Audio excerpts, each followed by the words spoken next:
जी जनाब साहब, दो कॉलम्स बना दीजिए। पहले कॉलम में क्या लिखेंगे जी? ग्रेविटेशनल पोटेंशियल, और दूसरे कॉलम में क्या लिख दीजिए? Gravitational potential energy.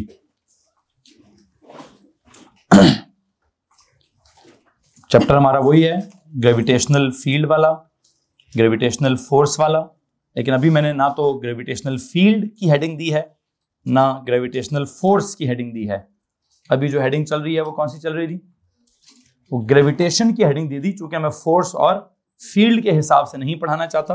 मैं दो मुख्तलिफ टर्म्स हैं उनको डिस्कस करना चाहता हूं। क्या हैं वो दो मुख्तलिफ टर्म्स? एक तरफ मैंने लिख दिया है ग्रेविटेशनल पोटेंशियल, और एक तरफ मैंने लिख दिया है ग्रेविटेशनल पोटेंशियल एनर्जी। अच्छा, एक बात बताएं जनाब साहब, आप इसमें से कौन सा वर्ड पहले से पढ़ चुके हैं? I think gravitational potential energy पढ़ चुके हैं। ठीक हो गया, बताएं जी क्या पढ़ा है उसके बारे में। लेकिन एक बात ध्यान में रखिएगा, मैंने तो पहले नहीं लिखा है, वो मैंने वो बाद में लिखा है। मेरे लिए पहला वर्ड क्या है? ग्रेविटेशनल पोटेंशियल मेरे लिए एक्चुअल वर्ड है, उसके बाद पोटेंशियल एनर्जी बात की बात है। पहले I would try to explain, I would like to explain gravitational potential and then the potential energy. अच्छा, खैर जो भी है, मैंने जो भी करना है मैं बाद में करूंगा। पहले जो आपके दिमाग में है उसकी लिमिट तक चला जाऊं, फिर अपने लेक्चर के साथ उसको एंगेज करूंगा। मुझे लगता है ग्रेविटेशनल पोटेंशियल का वर्ड आपने पहले कभी नहीं सुना होगा। आप तो ग्रेविटेशनल पोटेंशियल एनर्जी सुनते हैं, हम तो जीपी तो नहीं कभी कहते, हम कहते हैं जीपीई। हमने जीपीई पढ़ा है, जीपी नहीं पढ़ा। ठीक है, क्या पढ़ा है वैसे ग्रेविटेशनल पोटेंशियल एनर्जी के बारे में? Anyone please raise your hands. Ordinary level की बात है जी। Energy stored in an object due to its elevation. What do you mean by elevation? Distance from, मतलब एलिवेशन या हाइट या distance from the surface. Okay, if there is no distance from the surface, if an object has, सवाल निकाल दिया मैंने। उसने कहा जी पहले तो एनर्जी कब होगी? बिकॉज जब ऑब्जेक्ट में क्या होगा? एलिवेशन होगी, या ऑब्जेक्ट में क्या होगा? हाइट होगी, या ऑब्जेक्ट का क्या होगा? Distance from the surface of the earth होगा। अच्छा, अब मैंने जो मेरा दिमाग में सवाल पैदा हुआ है इनका जवाब सुनकर, वो ये है कि इसका मतलब ये हुआ कि सरफेस पर डिस्टेंस नहीं होगा ना, हाइट भी नहीं होगी, एलिवेशन भी नहीं होगी, तो यू ट्राइंग टू से कि वहां पे पोटेंशियल एनर्जी भी नहीं होगी। नहीं मेरा छोड़े भाई, मैं तो ओ लेवल में हूँ, मैं तो ए लेवल की बात ही। मैंने आपसे पूछा ओ लेवल की डेफिनेशन क्या है, आपने कहा जी it's the energy possessed by an object due to its elevation, due to its position, due to its height, और आपने कहा height is away from the surface, surface से कितना ऊपर है। मैंने कहा ओके मान लेता हूं सरफेस से ऊपर है तो जीपीई है, आपने कहा है सरफेस पर नहीं, नीचे क्यों गया ये है? पहले आपने उसको सरफेस कंसीडर किया, इसको नीचे फेंकते थे आपने उसको सरफेस। अच्छा, मतलब इसको सरफेस कंसीडर कर लूं? नहीं, अगर आप ऊपर रख रहे हैं तो वो सरफेस है, नीचे अगर आप रख रहे हैं तो ये सरफेस है। हाँ, अगर आपने रख दिया मतलब अब ये सरफेस है ना, मतलब ये सरफेस है। एक काम करता हूँ, वहां से बैठ जाता हूँ, वहां से ड्रॉप करता हूँ, वहां से गिर जाएगा। फिर उस सरफेस से वहां पे मैं कुआं खोद देता हूँ, कुएं में सुराख करता हूँ, छोड़ देता हूँ, फिर नीचे चला जाएगा। फिर मतलब एक सवाल है ना, आपने कहा सर जी इस सरफेस पे जीरो है, तो मैंने कहा जी ओके चेक करता हूँ। मैंने थोड़ा सा सरफेस से आगे किया, ड्रॉप किया, नीचे चला गया। तो कहते हैं सर नहीं उस सरफेस पे जीरो है। मैंने कहा वो दरवाजा है, वहां से जाता हूँ, वहां से ड्रॉप करता हूँ। कहते नहीं सर वो जो नीचे सरफेस है वो सरफेस। मैंने कहा वहां पे अगर कोई कुआं खुदा हुआ है, कुछ सुराख हुआ है, वहां जाता हूँ, क्या नहीं जाएगा नीचे? मैं तो जिधर भी जाऊंगा तो नीचे जाता जाएगा। इसका एक मतलब है, वैसे मैंने जो आपके सामने कहानी रखी याद रखूंगा, इस सरफेस पर भी है कुछ ग्रेविटेशनल पोटेंशियल एनर्जी, इस सरफेस पर आ जाऊंगा, यहां पर भी है कुछ ग्रेविटेशनल पोटेंशियल एनर्जी। जो बिल्कुल आप कहते हैं सी लेवल पे चला जाऊंगा, वहां पे भी कुछ ना कुछ है, और सी लेवल से भी नीचे तो बहुत कुछ है ना, वहां पे भी चला जाऊंगा तो वहां भी क्या होगा। इसका मतलब यह हुआ कि एलिवेशन का मसला वो तो बड़ा ऑर्डिनरी मसला डेवलप किया है हमें दिखाने के लिए कि देखो क्या हुआ है, देखो क्या हो रहा है। हमें वो ऑर्डिनरी लेवल समझाया गया है। वैसे इस ऑर्डिनरी लेवल को एएस लेवल में जब हम आए थे कुछ तो करेक्ट किया था यार। ओ लेवल का फॉर्म था GP is equal to MGH. हमने एएस में आकर हमने कहा नहीं जीपीई तो नहीं पढ़नी, डेल्टा जीपी पढ़नी है। क्योंकि हम एएस में आते हैं तो उस्ताद क्या करता, कहता यार कुछ भी करो टेक्निकल गलती ना करना, जो भी करो कुछ ऐसा तरीका इजाद करो कि बच्चा अगर कोई एडवांस सवाल पूछ भी ले तो तुम उसको डिफेंड कर सको, लेकिन जो भी आपने सवाल या जवाब दिया है, डेफिनेशन दिया है, वो डिफेंड ना मुझसे होगी ना आपसे होगी। अगर कोई क्लास का बच्चा कह दे सर किस सरफेस से, मतलब इस सरफेस से लेंगे तो चलो इससे ऊपर जाएंगे तो जीपी है, मतलब इधर जीपी नहीं है, हालांकि इधर भी है। उस सरफेस पे जाएंगे उससे ऊपर जाएंगे तो जीपी है, इसका मतलब उधर नहीं है, उधर भी है। किसी भी सरफेस पे चले जाएंगे वहां पर जीपीई 0 नहीं होगी, ठीक है, तो वहां पे कुछ ना कुछ जीपी होगी। अब वहां कितनी होगी ये मेरा आज A2 का टॉपिक है कि किसी भी सरफेस पर जीपीई कितनी होगी, ये मेरा आज का।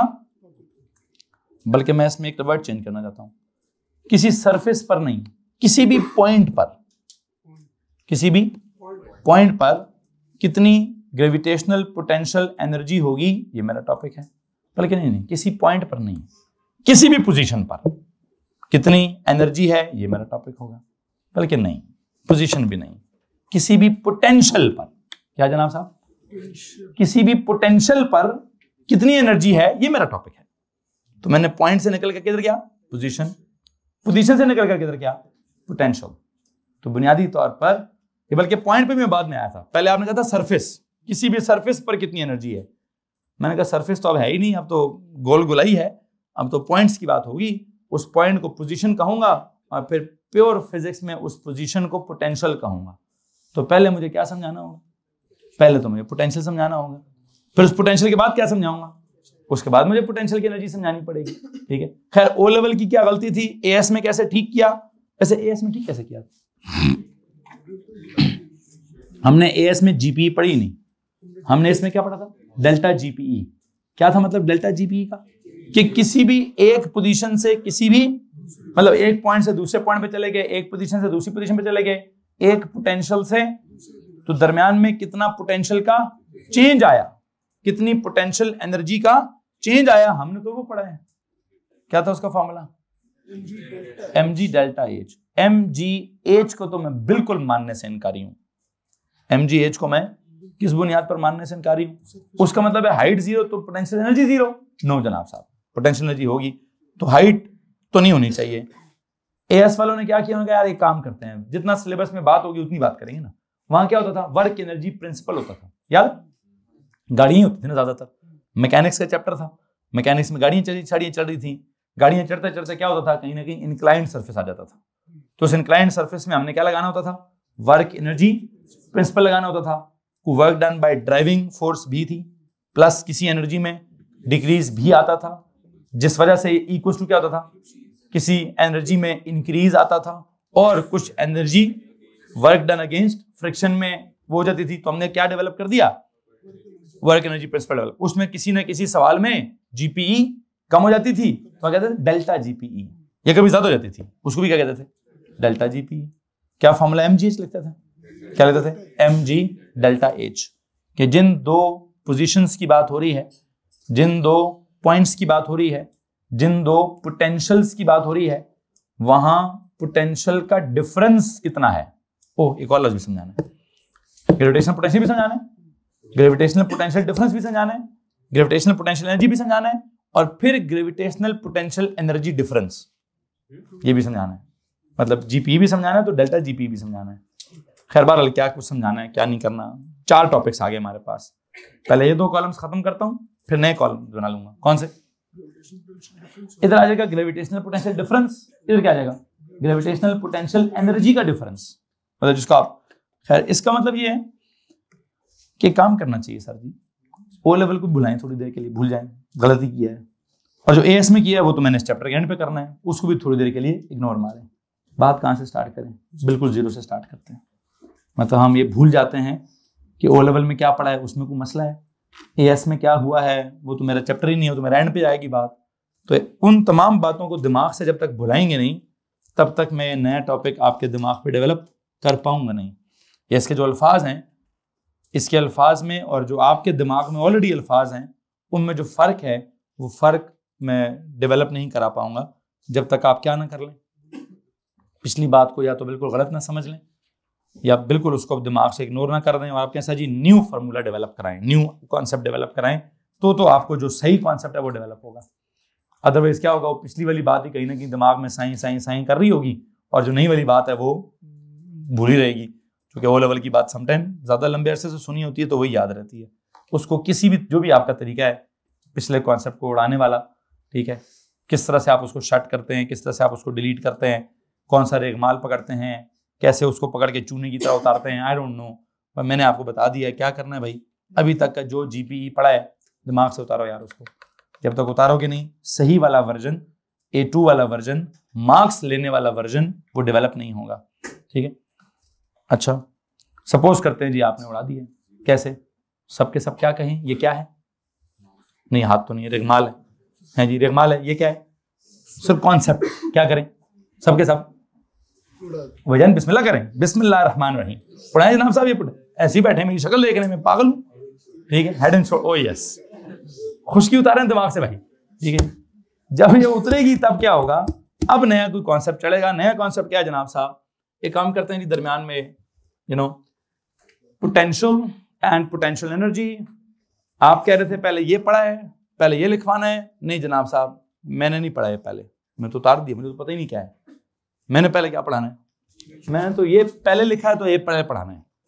ग्रेविटी का मतलब क्लियर है आपको? ग्रेविटी की एक फील्ड होती है, उस फील्ड की एक स्ट्रेंथ होती है। उस फील्ड में कोई और ऑब्जेक्ट पड़ा हो तो उस ऑब्जेक्ट के ऊपर ग्रेविटेशनल फोर्स अप्लाई होती है। इसको मसला इस बात से क्या बोला मैंने, दोबारा बताएं। ग्रेविटी का कॉन्सेप्ट क्या है सर? होती है बस एक, किधर? किसी भी मास के अराउंड होती है। स्पेसिफिकली कैसा होना चाहिए मास? बहुत बड़ा मास होना चाहिए सर। हाँ, मास उसका बहुत बड़ा होना चाहिए। साइज उसका हम क्या अज्यूम कर लेते हैं? 0। मास उसका, हम पॉइंट मास का मतलब क्या है सर जी? साइज को गोली मारें, मास बहुत ज्यादा होना चाहिए। अच्छा हो गया जी। तो उसके इर्द गिर्द क्या है? ग्रेविटी है सर। ग्रेविटी है मतलब सर वो फील्ड है, उस फील्ड का नाम क्या है?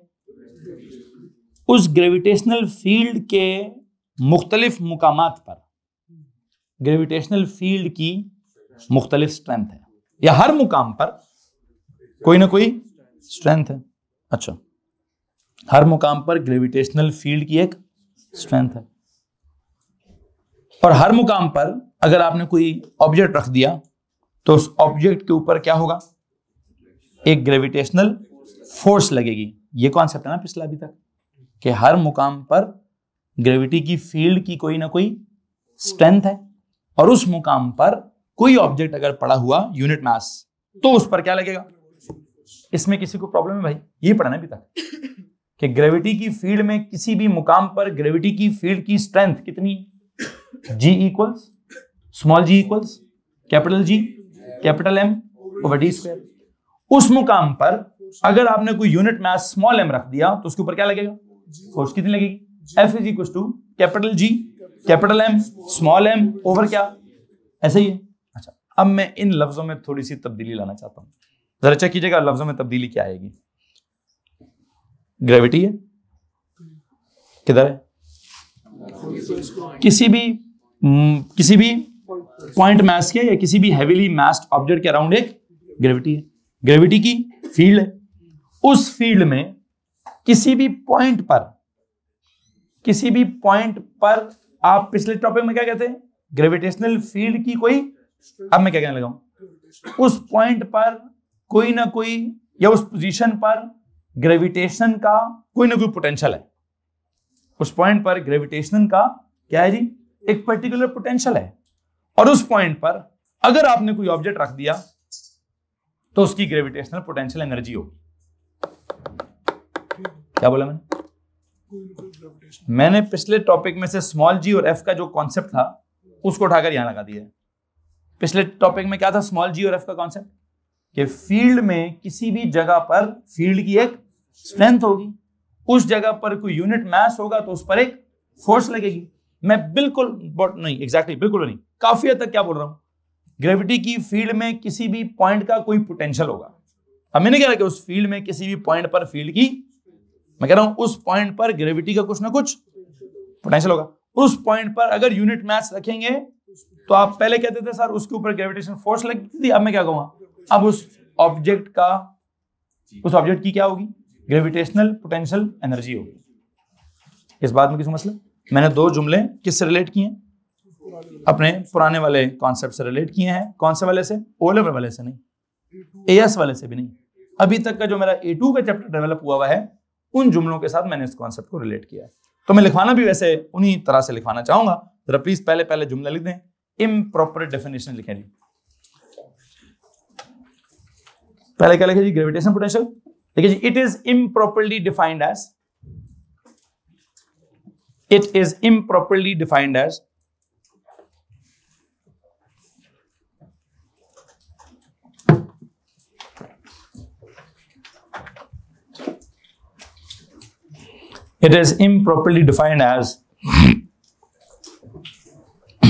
the position, it is improperly defined as the position, potential की जगह क्या वर्ड आ गया? पोजीशन को हाईलाइट करिएगा प्लीज, इसको अंडरलाइन करिए, क्योंकि पोटेंशियल का एक्चुअल मीनिंग पोजीशन है। पोटेंशियल का actual meaning position, P for potential, P for position. Improperly defined as the position. अब पोजीशन किस चीज की? ऑफ, ब्रैकेट में लिखें, ऑफ एनी ऑब्जेक्ट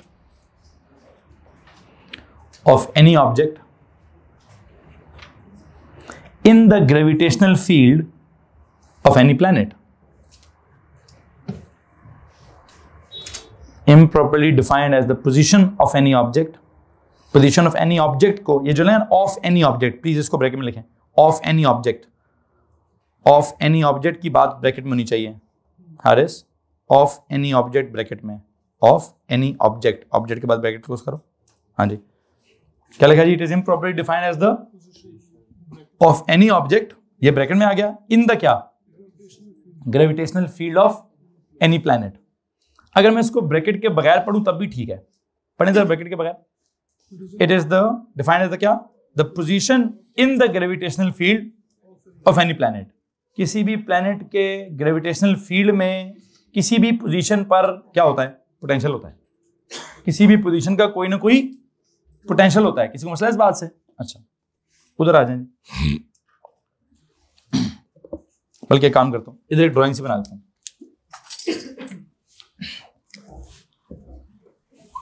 ये क्या है जी? Any planet. ये क्या है?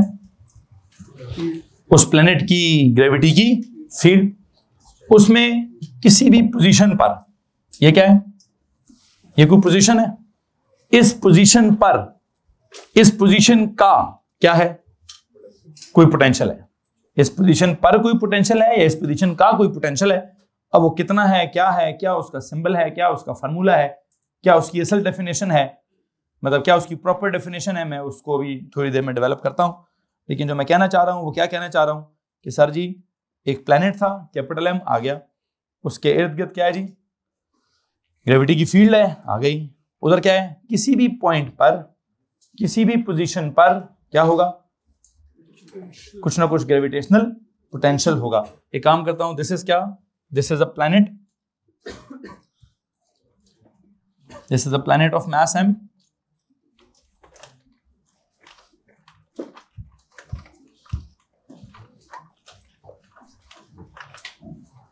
क्या लिखें जी इसके साथ?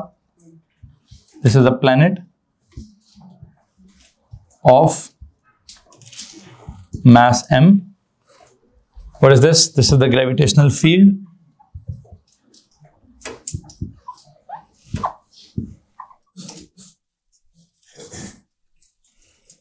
around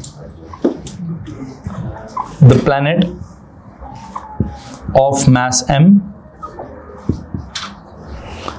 अच्छा, ग्रेविटेशनल फील्ड की बात हो रही है, उसकी स्ट्रेंथ की बात नहीं हो रही।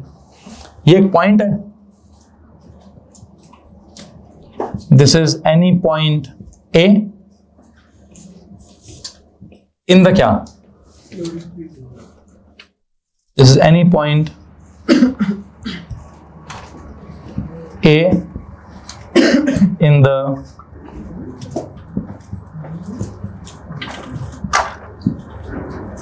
Gravitational field. इस पॉइंट पर ग्रेविटेशनल फील्ड की कोई स्ट्रेंथ है, वो कितनी है?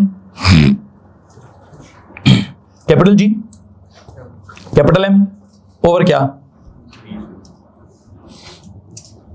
इसके सेंटर से उसके सेंटर तक ये एक फासला है। अगर आप कहते हैं कि इस पॉइंट पर कोई ना कोई ग्रेविटेशनल फील्ड की स्ट्रेंथ है, तो वो कितनी है वो जरा सुन लीजिए।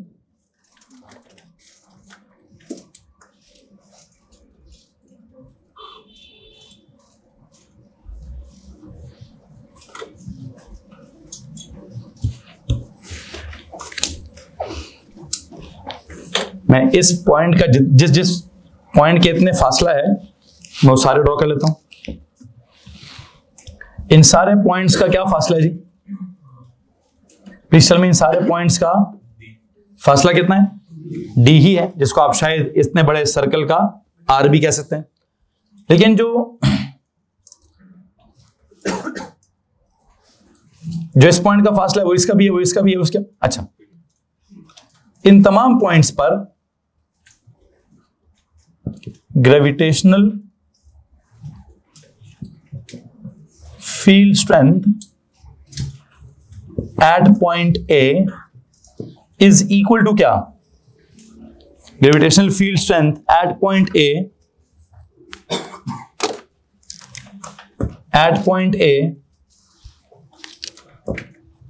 इज इक्वल टू क्या जनाब साहब?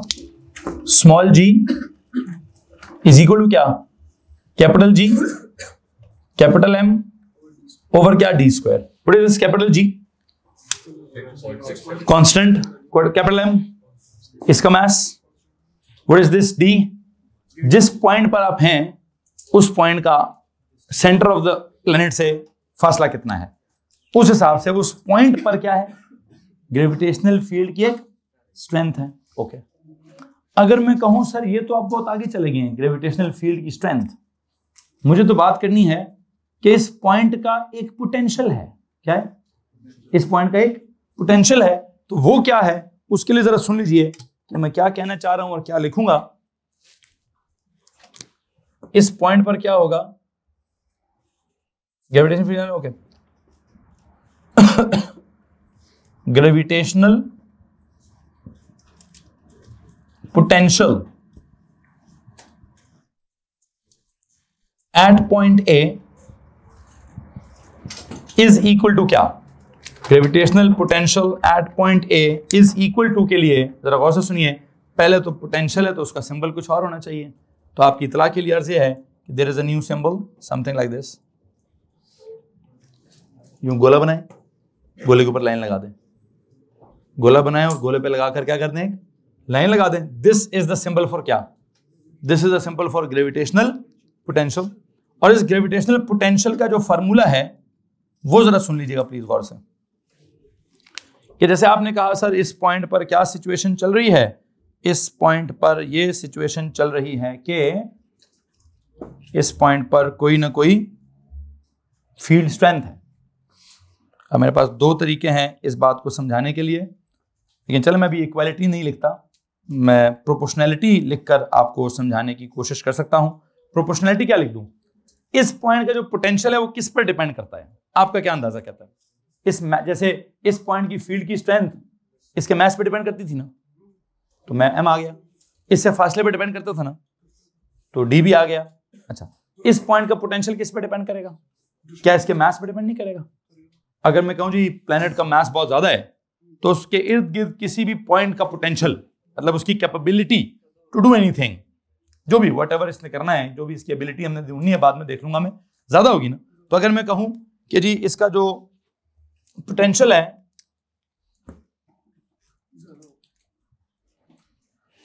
मास ऑफ द प्लेनेट पे डिपेंड करता है, किसी को मसला है? और फासले पे डिपेंड नहीं करता। जितना दूर जाऊंगा पोटेंशियल कम नहीं होगा, हाँ कम होगा। तो क्या करूं उसको? बड़ा एक मसला है। नहीं, स्क्वायर क्यों? स्क्वायर करूंगा तो वही चीज बन जाएगी। मैंने तो उसके अलावा कुछ और बात बतानी है। मैंने तो एक पॉइंट पर दो बातें बतानी है कि वो पॉइंट है, उस पॉइंट पर ग्रेविटेशनल फील्ड की कोई स्ट्रेंथ है वो कुछ और है, और उस पॉइंट पर ग्रेविटेशन का कोई पोटेंशियल है वो कुछ और है। तो फर्क होगा दोनों में। अब फर्क क्या होगा? सर जी कांस्टेंट कैपिटल जी तो उधर भी आ जाएगा, तो उधर भी आ जाएगा। मुसीबत क्या आएगी? मुसीबत ये आएगी सर फील्ड की स्ट्रेंथ वो भी मास ऑफ द प्लेनेट पे डिपेंड करती है, तो उस पॉइंट पर जो पोटेंशियल होगा वो भी ऑफ कोर्स उसी पे डिपेंड करेगा। फिर उस फील्ड पर स्ट्रेंथ कितनी है, वो उसका भी ताल्लुक डिस्टेंस के साथ होगा। तो उस पॉइंट पर पोटेंशियल कितना है, सभी ताल्लुक तो उसका भी डिस्टेंस के साथ होगा। अब फर्क क्या होगा, मुझे लगता है फर्क ये होगा कि आपने जो स्मॉल जी के फॉर्मूले में डी पर स्क्वायर लगाया है, यहां वाले फॉर्मूले में डी पर शायद स्क्वायर नहीं होगा। ठीक है, it's not just this difference कि डी पर स्क्वायर नहीं होगा, there is one more difference. What is that difference? That is आपने ग्रेविटेशनल फील्ड स्ट्रेंथ को के फॉर्मूले में प्लस लिखा हुआ है, और ये जो मैंने फार्मूला भी डेवलप करना है पोटेंशियल का, मैं इसके फार्मूले में कहीं ना कहीं माइनस को मेंशन करूंगा, और इस माइनस का क्या मतलब निकालूंगा क्या नहीं, देखते हैं जनाब साहब। अभी तो मैंने नहीं लिखना, अभी तो मैंने प्रोपोर्शनैलिटी लिखी है। इतनी प्रोपोर्शनैलिटी लिखकर मैं इस कॉलम के साथ मजीद बात नहीं करना चाहता। इससे पहले कि आपने वो माइनस कब लिखना है तो जी कब लिखना है बात की बात है। फिल वक्त अगर कोई सवाल पूछना है तो आप जनाब साहब मुझसे सवाल पूछ सकते हैं। एनीवन?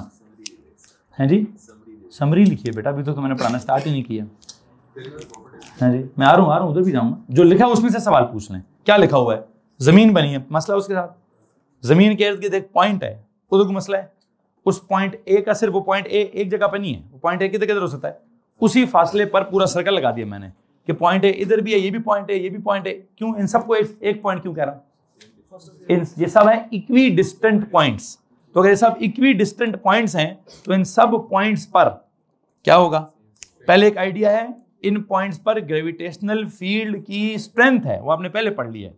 मुझे भी ज्यादा तकलीफ हो रही है, मुझे पहले क्या पढ़ाना चाहिए था कि उस पॉइंट पर एक सादा सादा डी पहले पढ़ा था, तो डी पे स्क्वायर बाद में डालना चाहिए था। लेकिन क्या करूं, सिलेबस की स्पेसिफिकेशंस भी कुछ अहमियत रखती हैं। वो कहती हैं पहले पढ़ाओ, तो पढ़ा दिया, ठीक है। अब वो भी क्यों पहले पढ़ाया? बिकॉज वो स्मॉल जी बचपन से सुना हुआ था, लेकिन बचपन से सुना हुआ स्मॉल जी कुछ और था, और हमने जो भी अभी स्मॉल जी सुना है पिछले 2-3 लेक्चर्स में, उसने तो अपना आप बहुत दिखा दिया है कि पहले उसके फॉर्मूले में एक फॉर्मूला है वो W/G, W/M, फिर हमने कहा force of gravity over M, फिर हमने कहा Gmm/d²/m, फिर हमने कहा Gm/d²। हमने उधर भी बस नहीं की, हमने कहा वो m की जगह रो इंटू वी लगाकर पता नहीं पे क्या निकाल दिया, G = 4/3 pi capital G into rho into R। हमने तो वाला फॉर्मूला भी निकाल दिया। बात समझ आ रही कि नहीं आ रही है? तो हमने वो स्मॉल g का बहुत ज्यादा डिटेल डेवलप कर लिया कि कब कांस्टेंट है, कब कांस्टेंट नहीं है, कब इंक्रीजिंग है, कब डिक्रीजिंग है, क्या उसका लॉ है, क्या नहीं है, उसकी एक पूरी वर्कशीट भी डेवलप हो गई है अभी। और अब ख्याल आया कि सर उसमें तो g भी था, m भी था, ओवर d² था। उससे पहले की एक क्वांटिटी छोड़ी हुई है जिसमें सिर्फ g होगा, सिर्फ m होगा, सिर्फ d होगा, d पर स्क्वायर नहीं होगा। लेकिन वो हमने बाद में पढ़ी, चुके एनर्जी का जिक्र हम बाद में कर रहे हैं। बता रही हो क्वेश्चन? ये तो भी इक्वालिटी लिखी नहीं है, ये तो प्रोपोर्शनलिटी लिखी है। ये क्या है? ग्रेविटेशनल पोटेंशियल एट पॉइंट ए। मैंने कहा ये एक प्लैनेट है, ये एक पॉइंट है, this is any point A in the gravitational field. इस पॉइंट पर क्या होगा?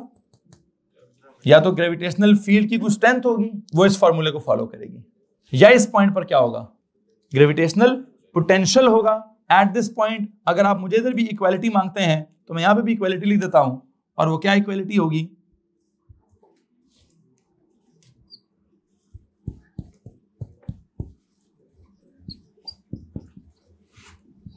हेलो जी, पूरी लिख दें यार। तो आपके सामने कितने फार्मूले हैं? 2 हैं। एक आप किसी भी पॉइंट पर क्या समझते हैं? फील्ड की स्ट्रेंथ। और एक किसी भी पॉइंट पर क्या होता है? पोटेंशियल। एक किसी भी पॉइंट पर क्या होता है? फील्ड की स्ट्रेंथ होती है, और एक उसी पॉइंट पर फील्ड का पोटेंशियल भी हो सकता है। तो फील्ड की स्ट्रेंथ या फील्ड का पोटेंशियल सेम बातें नहीं है, 2 मुख्तलिफ बातें हैं। उसका तो प्रॉपर प्रूफ था, इसका तो मैंने अभी प्रूफ भी नहीं लिखवाया, इधर तो मैंने सीधा सीधी पकड़ के फॉर्मूला ठोक दिया है। और मुझे लगता है मैं अगर ना भी समझाऊं तो मैं समझा दूंगा, बल्कि समझा चुका हूं।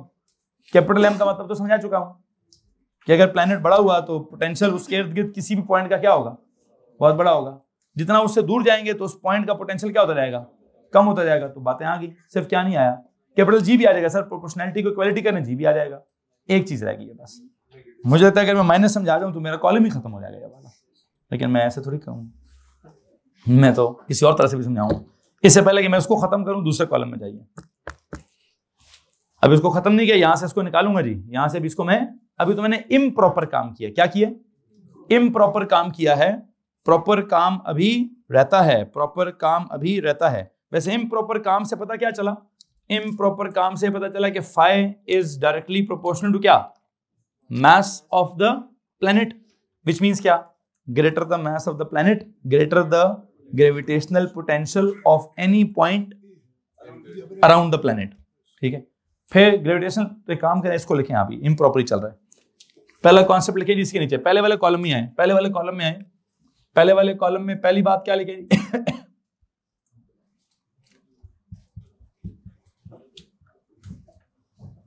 Gravitational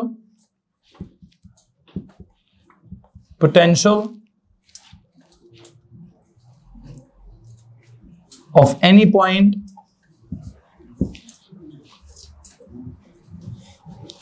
is directly proportional to what? Mass of the planet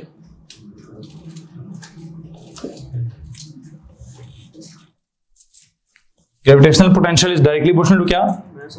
A gravitational potential of any point around the planet, ये पूरा जुमला होना चाहिए। Gravitational potential of any point around the planet, of any point around the planet is directly proportional क्या, mass of the planet, जिसका सीधा सीधा मतलब है greater the mass of the planet greater the gravitational potential of any point around the planet. तो काम करने भी लिख देंगे,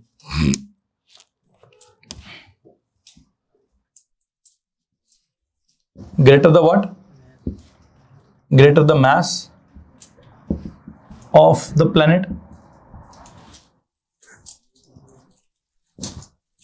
greater the gravitational potential of any point around the planet। ये हमारा पहला कॉन्सेप्ट आ गया जी, जिस पहले कॉन्सेप्ट को आप यूं phi is proportional to M यूं कर दें जी। ओके, किसी को मसला है इस बात से जी?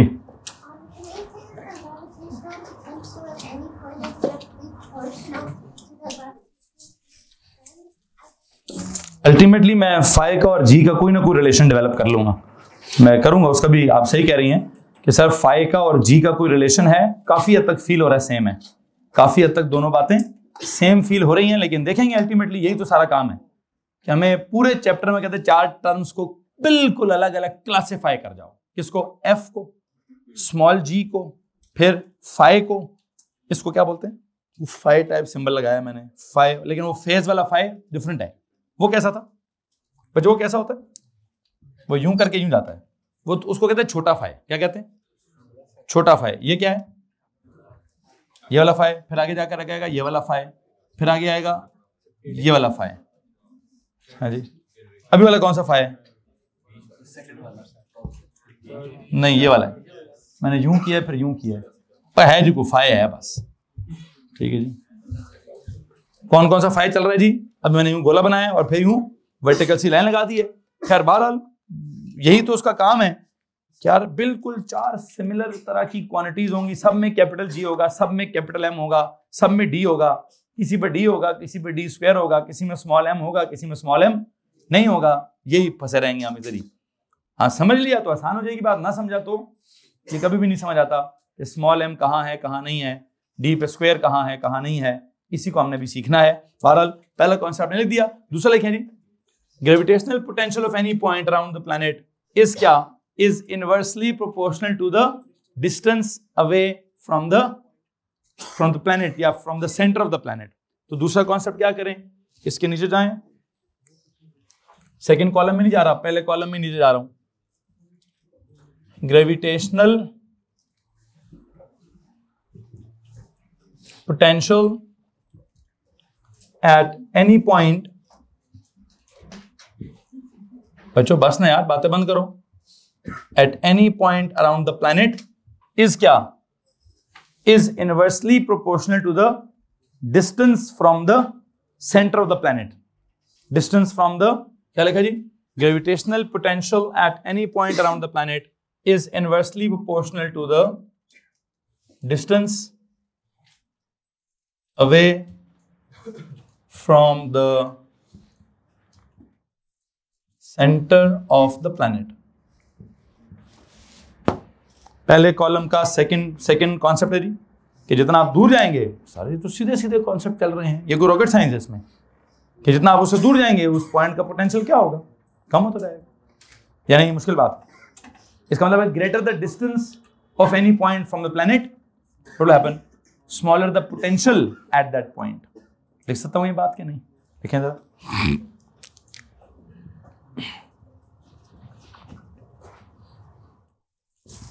Greater the distance of any point from the center of the planet, क्या होगा? Smaller the what? Smaller the gravitational potential at that point. Hello जी, क्या लिखा मैंने? क्या आप किसी पॉइंट से जितना दूर होंगे, किसी पॉइंट से अगर आप बहुत दूर होंगे तो आपका पोटेंशियल उतना कम होगा। ठीक है जी, मतलब आपके ऊपर उस बात का इन्फ्लुएंस उतना कम होगा। मतलब सेंटर से आप जितना दूर हैं, आपका उस चीज से लेना देना उतना कम होगा। अब लेना देना क्या है? ग्रेविटी के साथ कोई है, कोई अट्रैक्शन का लेना देना है, कोई ना कोई कॉन्सेप्ट का लेना देना है। वो कॉन्सेप्ट जितना सरफेस पे अप्लाई होगा, दूर जाकर उतना ज्यादा अप्लाई, जितना दूर जाएंगे वो कॉन्सेप्ट कम हो जाएगा। जो भी कॉन्सेप्ट है, कौन सा कॉन्सेप्ट सर है? कुछ क्या पोटेंशियल नाम है जी उसका। तो करीब रहेंगे तो कॉन्सेप्ट ज्यादा होगा, दूर जाएंगे तो कॉन्सेप्ट कम। मैंने कम कर दिया। किसी को मसला इस बात से? अब क्या करूं सर? इसको भी सिंबल्स में लिखें जरा। Phi is inversely proportional to D. Okay, अब क्या करूं? इन दोनों प्रोपोर्शनैलिटीज को आपस में कंबाइन कर लें। आप और नीचे जाएं, पहले कॉलम में ही मजीद नीचे जाएं जी। कंबाइनिंग द प्रोपोर्शनैलिटीज, कितनी प्रोपोर्शनैलिटीज हैं? दो, एक ये वाली और एक ये वाली। इन दोनों प्रोपोर्शनैलिटीज को क्या करें जी? देखिए जी, कंबाइनिंग द प्रोपोर्शनैलिटीज, पहले कॉलम में मजीद नीचे जाएं। अगले पेज पे चले जाओ ना भाई, क्या कॉपी खत्म हो गई है? नहीं खरीद के दूं? अगले पेज पे जा मेरा भाई, जगह खत्म होगी।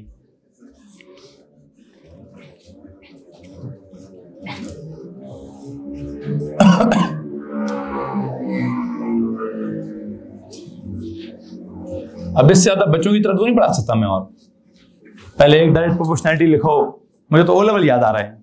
ओ लेवल में ऐसे करते थे, पहला फैक्टर यूं है जी, दूसरा फैक्टर यूं है जी, कंबाइन। अच्छा, एक और काम करते हैं, पहले तक कंबाइनिंग द प्रोपोर्शनैलिटीज, फिर क्या होता है? Converting the sign of proportionality into क्या? Sign of equality. फिर क्या होता है? देयर विल अपीयर क्या? A constant of proportionality. What is that? That is capital G. ठीक है जी, के नहीं जी भाई। खैर, अभी क्या करूं जी? लिखने की क्या जरूरत है? प्रोपोर्शनैलिटी हो गया, कन्वर्ट करें जी।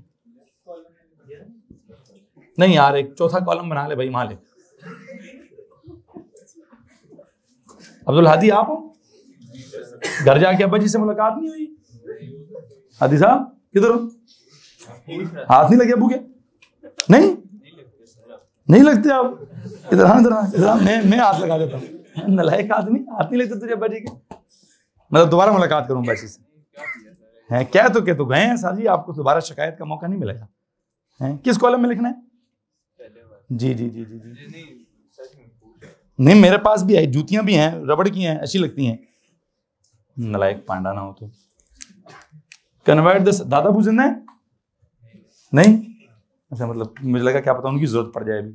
ठीक है, नाना है, उन्हें बुला लीजिएगा जरा। कन्वर्ट द साइन ऑफ क्या? प्रोपोर्शनैलिटी। ये रखा यार, वो लेवल करा रहे हो। ठीक है जी, into the sign of equality. कोई बात नहीं, into the sign of equality. क्या याद करोगे? A2 में भी ओ लेवल का पैटर्न चल रहा है। क्या करूं जी? Phi is equal to G M over D. Okay, नहीं अभी सबर करें, अभी माइनस लाता हूं बीच में। यहां तक बात खत्म हो गई है? नहीं जनाब, बात खत्म नहीं हुई। यहां से एक मसला स्टार्ट हो रहा है। ये जो ग्रेविटी की फील्ड है, या जो ग्रेविटी का कॉन्सेप्ट है, ये जो ग्रेविटी की फोर्स है, प्लीज टेल मी, ये पल्सिव है कि अट्रैक्टिव है? ये अट्रैक्टिव है। अगर ये अट्रैक्टिव है तो ये आउटवर्ड्स है कि इनवर्ड्स है? ये इनवर्ड्स है। और अगर ये कोई फिनोमेना इनवर्ड्स है तो आउटवर्ड फिनोमेना को पता नहीं मैथ्स में पॉजिटिव कहते हैं, तो इनवर्ड फिनोमेना को मैथ्स में नेगेटिव कहते हैं। तो एक काम करें जनाब साहब, एक और नोट लिखिए, since the gravitational field is always attractive, since the gravitational field is always attractive, since the gravitational field is always क्या? is always attractive, ब्रैकेट में लिखिए field lines are inwards. you remember field lines किधर होती हैं? बाहर की तरफ है, अंदर की तरफ है? field lines are inwards, gravitational field lines are inwards. अभी जो field lines are inwards का कॉन्सेप्ट है, इसको इस कॉन्सेप्ट पे कैसे फिट करूं? इसको इधर कैसे फिट करूं? ठीक है, हमने कहा जी since what, since the gravitational field line is always attractive. एक अट्रैक्टिव का वर्ड अंडरलाइन करें। अट्रैक्टिव था तो आपने फील्ड लाइंस किधर कर दी? इनवर्ट्स कर दी। अट्रैक्टिव को अंडरलाइन करें, इनवर्ट्स को अंडरलाइन करें। अब ये अट्रैक्टिव की बात को या इनवर्ट्स की बात को इक्वेशंस में मैथमेटिकली कैसे इंक्लूड करूं? So there must be a negative sign. So what? So there must be a negative sign in the what?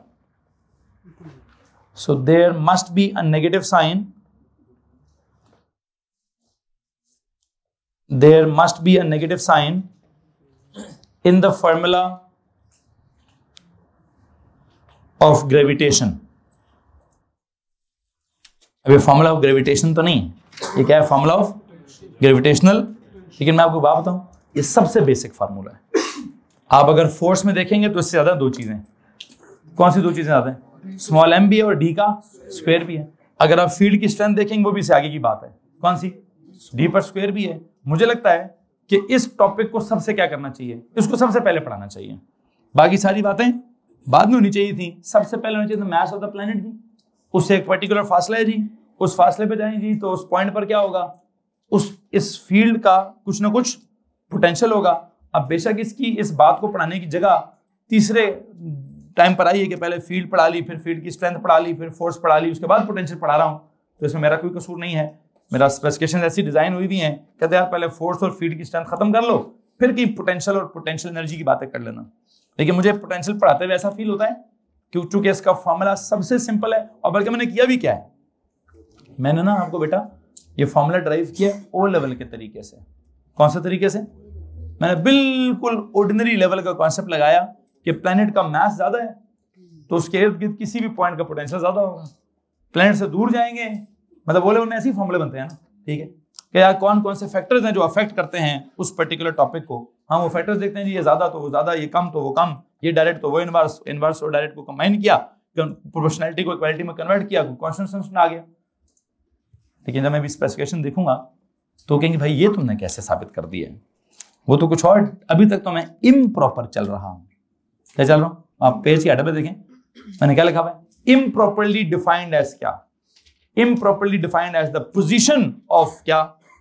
Any point या any object in the gravitational field of the planet. तो उस point पर क्या scene है, मैंने कह दीजिए ये सीन है जी, बात खत्म। लेकिन ये ओ लेवल के तरीके से फॉर्मूला डेवलप किया है, ए लेवल के तरीके से फॉर्मूला डेवलप करने का तरीका कोई और है। अब वो क्या तरीका है वो मैं बाद में देखूंगा, पहले मैं अपना कॉन्सेप्ट तो क्लियर करूँ ना जो मैं समझाना चाहता हूँ।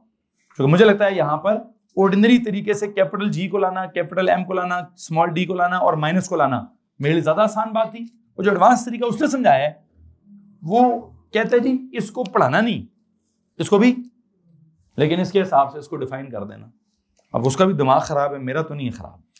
मैं भी वो स्पेसिफिकेशन से पढ़ाऊंगा आपको कि उसने क्या लिखा हुआ है। बहरहाल आप अपनी बात मुकम्मल करा, क्या लिखा है? फील्ड इज क्या? फील्ड इज अट्रैक्टिव, मतलब फील्ड ऑब्जेक्ट को खींचती है। तो फील्ड लाइंस किधर बनाई आपने? इनवर्स बनाई। तो सबसे बेसिक कॉन्सेप्ट में क्या कर दें? सो द आइडिया ऑफ, क्या लिखा है? There must be a negative sign in the idea of gravity या in the formula of gravitation. I dot E लगाएं और अब क्या कर दें? वो फॉर्मूला ऑफ ग्रेविटेशन लिखें या आइडिया ऑफ ग्रेविटेशन लिखें या कॉन्सेप्ट ऑफ ग्रेविटी लिखें या फॉर्मूला ऑफ ग्रेविटेशनल पोटेंशियल लिखें, जो मर्जी लिखें, एंड पे आई डॉट ई लगाएं और कहें सर जी आप इसके लिए कह रहे हैं। हेलो जी, पहला कॉलम ओ लेवल के तरीके से, ऑर्डिनरी तरीके से, प्रोपोर्शनैलिटी के तरीके से मेरी तरफ से पहला कॉलम का मीनिंग खत्म हो चुका है जी।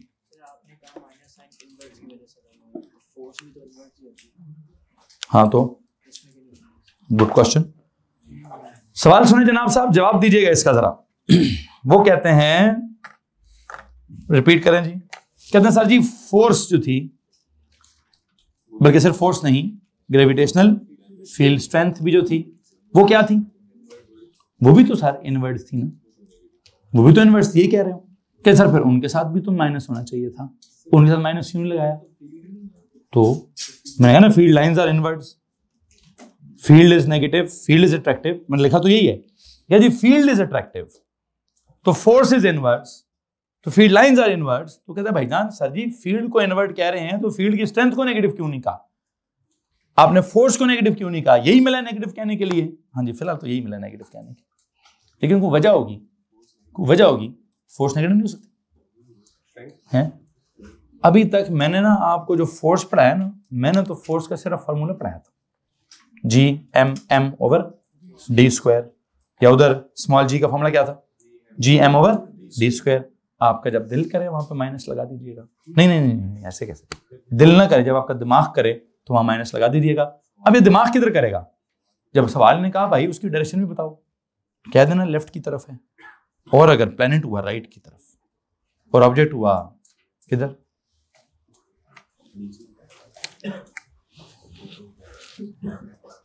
ये है ऑब्जेक्ट,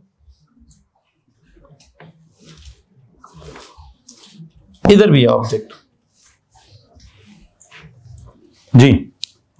इस ऑब्जेक्ट के लिए फोर्स इज टू द, मैं तो प्लस लिखूंगा, उस ऑब्जेक्ट के लिए फोर्स इज टू द, तो मैं क्या करूंगा, माइनस लिखूंगा। मैं तो फोर्स का तो ऐसे चलूंगा, मैं फोर्स को जनरली नेगेटिव नहीं कहना चाहता, मैं फोर्स को नेगेटिव किस खाते में कहूंगा, वो तो मैं देखूंगा यार, वो जो फोर्स तो मेरा प्रॉपर वेक्टर है, वेक्टर तो बचपन से राइट लेफ्ट वाला हिसाब होता है, वेक्टर क्या होता है, उधर मैं बोला प्लस माइनस डालूंगा, फिर एक सवाल पैदा होता है, आपका जवाब मुकम्मल नहीं हो क्या सर फोर्स में आप ये वेक्टर्स वाला प्लस माइनस लगाएंगे, तो यहां क्या किया आपने बेटा, ये स्केलर क्वांटिटी, पोटेंशियल या पोजीशन क्या है, इधर मैंने माइनस जो लगाया ना, ये मैंने फॉरवर्ड बैकवर्ड वाला माइनस नहीं लगाया, ये मैंने पूरे के पूरे आइडिया को पकड़ के क्या कहा है, पूरा आइडिया ही माइनस है, पूरा कॉन्सेप्ट ही नेगेटिव है, मतलब वो नेगेटिव कॉन्सेप्ट है, लेकिन क्या नेगेटिविटी है इसके अंदर, सर ये सारा कॉन्सेप्ट ही अंदर की तरफ है, मतलब ये इसको इधर खड़े हो, यहां से भी इनवर्स है, यहां खड़े, एक सुनिएगा प्लीज गौर से, सवाल लिखें जी, proper definition of gravitational potential, पहले कॉलम में पहले ही जा रहा है आगे, अब पता नहीं दूसरा कितना आगे जाएगा, ये अब मुझे हिसाब खत्म हो गया, लेकिन कॉलम्स में जाएं, कॉलम्स में जाएं जी।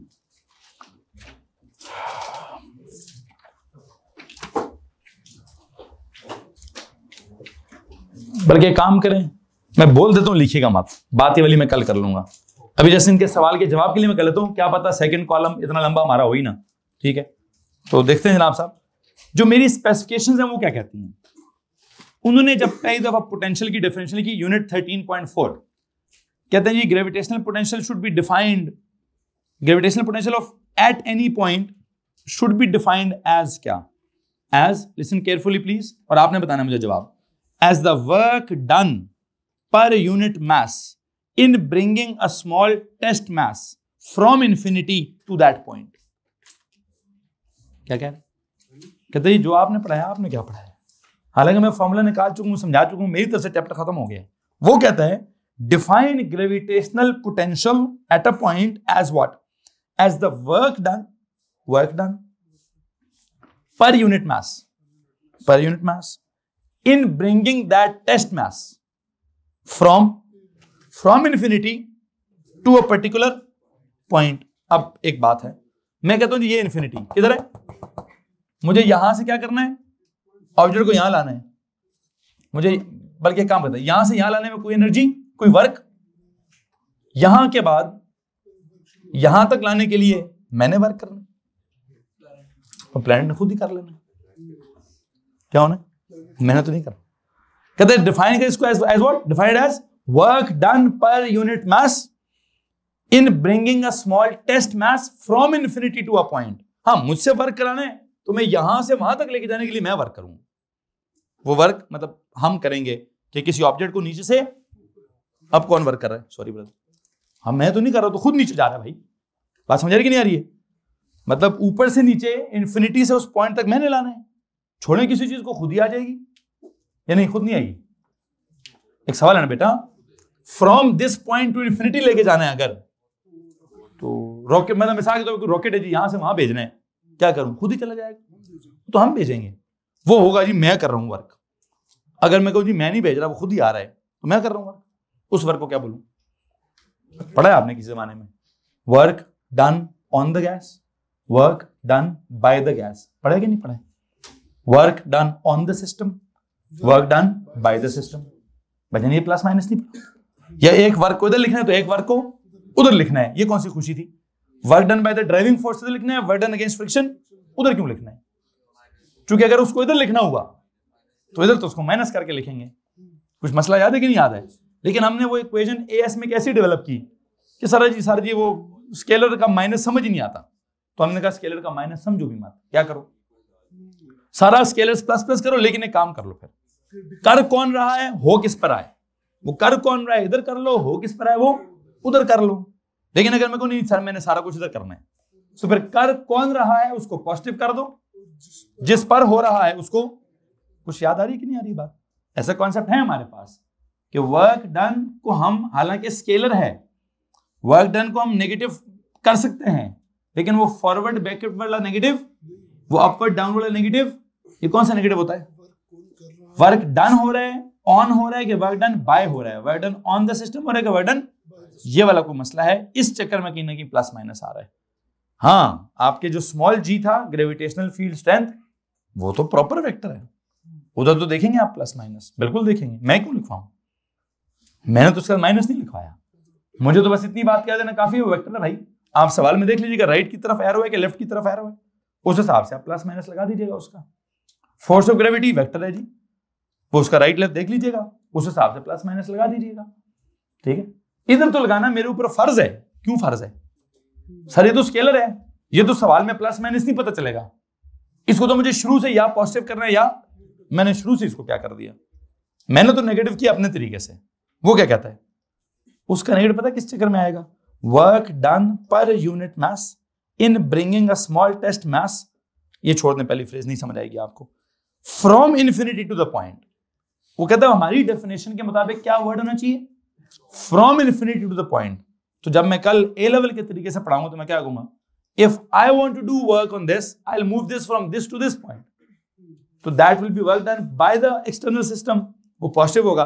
If I release the object here it will automatically move इधर या जहां पे भी, तो फिर वो तो माइनस वर्क होगा। फिर वो तो क्या हो रहा है, वो हम तो नहीं कर रहे, तो खुद हो रहा है, तो हम नहीं कर रहे खुद हो रहा है, वो कहीं एक प्लस होगा और एक माइनस होगा। लेकिन वो आज के लेक्चर में नहीं, वो कल के लेक्चर में होगा। मैं इसकी प्रॉपर ए लेवल की एग्जाम वाली डेफिनेशन तक बाद में जाऊंगा। एक बात याद रखिए,